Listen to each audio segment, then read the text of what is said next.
Alors cette vidéo va être le suivi en fait de la vidéo précédente concernant le darwinisme à l'envers, l'ère de la médiocrité. En fait, je me suis rendu compte qu'après après enregistrement, faudra que je regarde parce qu'en fait je fais sous forme de PowerPoint et je crois que le temps est limité et puis du coup ça m'a en fait coupé la dernière partie.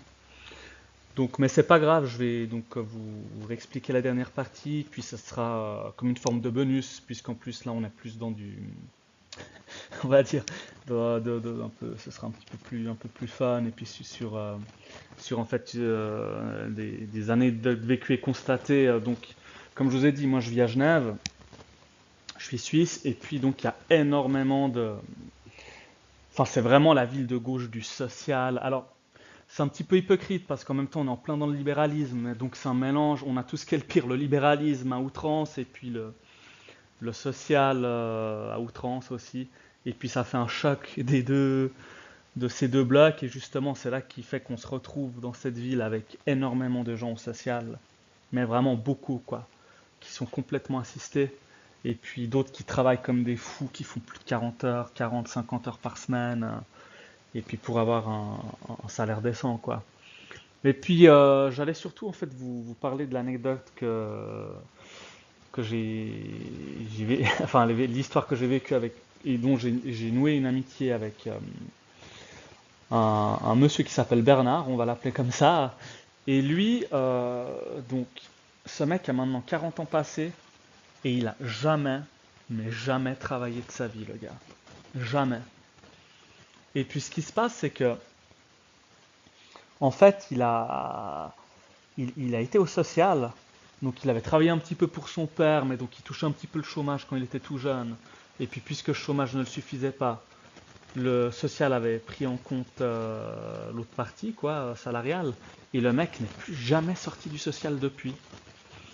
Et puis maintenant, il est aux dernières nouvelles, il a réussi à toucher l'assurance invalidité, quoi. Je sais pas comment il a fait, alors que c'est quand même, on le touche plus facilement, comme je vous ai dit avant, l'assurance, voilà quoi, le mec donc n'aura jamais travaillé de sa vie. Quand vous êtes à l'AI, c'est fini, hein, c'est que vous pouvez plus travailler quoi. Et puis donc ce mec aimait beaucoup les femmes latines et brésiliennes. Donc il avait été marié avec une brésilienne, il avait fait trois enfants. Et puis ensuite il a divorcé.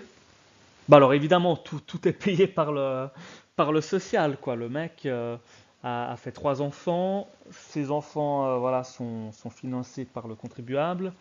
Ensuite il a divorcé puis il a rencontré plus tard une autre brésilienne et il n'a pas été marié avec, mais il a fait aussi deux enfants. Donc il en a cinq au total. Et puis, puisque cette femme, normalement, est illégale, enfin, n'aurait rien à faire ici, mais puisque maintenant elle a fait des enfants avec un Suisse, donc ils peuvent pas la renvoyer, puis elle a même le droit, elle a, elle a même le droit de toucher justement les prestations sociales. Donc autant dire que pour elle, c'est l'Eldorado, quoi. Elle naît d'un petit village pauvre au Brésil. Je dirais, elle est nourrie, logée, blanchie, plus elle a pu vivre son rêve de femme de faire des enfants. Je veux dire, quoi de plus, quoi, pour elle. Mais c'est là qu'il y a un problème, c'est-à-dire que le mec était depuis plus de 15 ans au social, fait des mômes et continue à en faire. Et c'est là que je comprends pas le. Enfin, il devrait dire non, mais monsieur, stop là. Je veux dire, je sais pas. Là, il y a un vrai problème. Et le pire, c'est que ce mec, donc avec tout le fric qu'il recevait du social, donc plus vous faites d'enfants, plus vous recevez, c'est tant par enfant, quoi. Et puis, le mec le foutait en pute de luxe. Et puis s'achetait des vélos, dernier modèle, enfin. Et puis pendant que ça, ses enfants, il leur achetaient des chaussures au marché, quoi. Mais là, vous vous dites, donc déjà, quand vous voyez ce type de gars, vous vous dites, mais est-ce qu'il faudrait pas un permis déjà pour faire des enfants? Et puis il faudrait plus financer, il faut dire, mais arrête tes conneries, stop, tu fais, mais t'assumes, quoi. C'est pas c'est pas à nous, à travers nos impôts, qui devons payer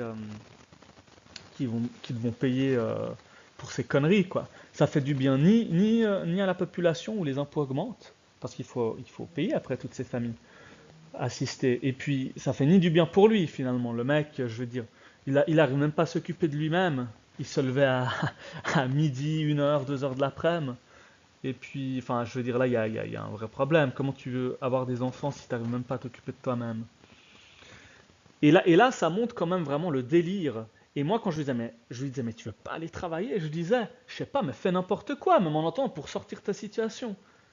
Puis lui était complètement endormi. Ah, tu crois que c'est facile, hein? Mais le mec, il avait en fait pas intérêt, il avait plus de 10 000 balles de dette. Donc s'il retournait travailler, il devrait les payer. S'il il allait trouver un travail, enfin, il avait aucune compétence. Il aurait pu faire des jobs alimentaires où il aurait gagné moins justement de ce qu'il gagne actuellement. Et en plus avec des enfants.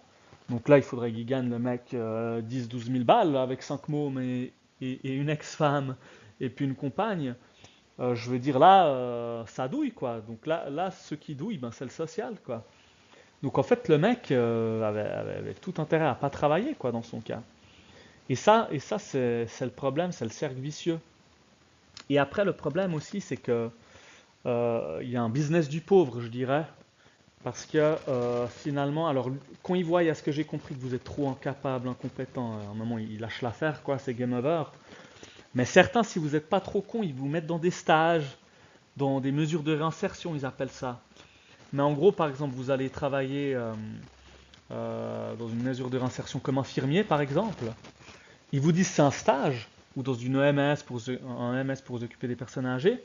Ils disent c'est un stage, mais en fait vous travaillez quoi. Et donc là vous travaillez mais au revenu minimum.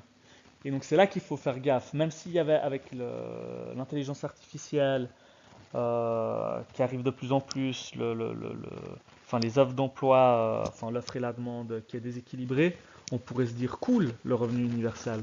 Mais en fait le revenu universel, on voit très bien, ce sera là-dessus. On aura des gens qu'on tiendra par les couilles, qu'on mettra dans des mesures qu'on dira de stage de réinsertion, et le mec, je sais pas, devra faire boulanger, sauf que ce sera au revenu universel. Et si vous commencez à faire chier tout, on vous coupe les vivres.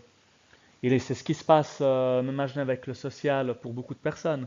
C'est-à-dire que si après vous commencez à faire chier, on vous dit que faire un stage non rémunéré, c'est pour votre bien, et si vous commencez à faire chier, ben, ils vous coupent les vivres.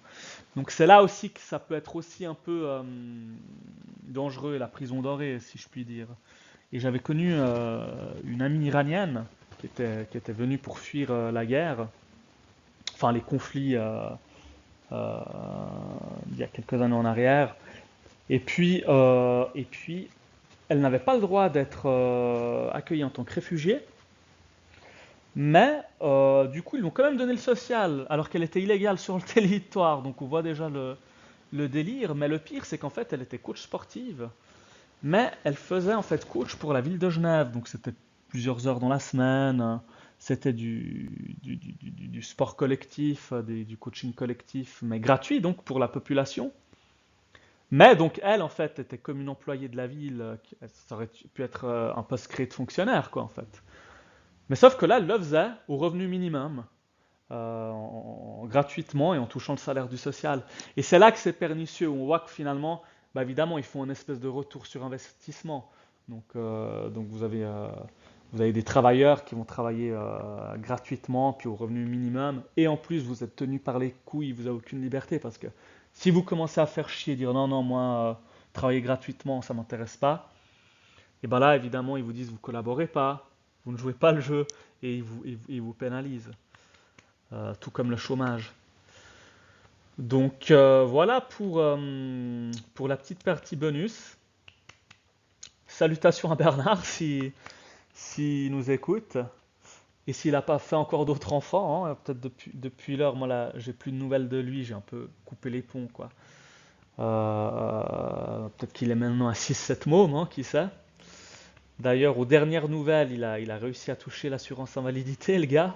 Donc, autant dire c'est fini. Lui, il a enculé le système toute sa vie, mais puissance fois 1000. Lui, c'est même plus de la sodomie, c'est du fist fucking, le mec, ce qu'il a fait. Donc voilà, la palme du fist fucking, la palme d'or, c'est pour Bernard. Et sur ça, merci, merci pour tout, merci de m'avoir écouté. J'espère que cette petite partie bonus vous aura plu. Ciao!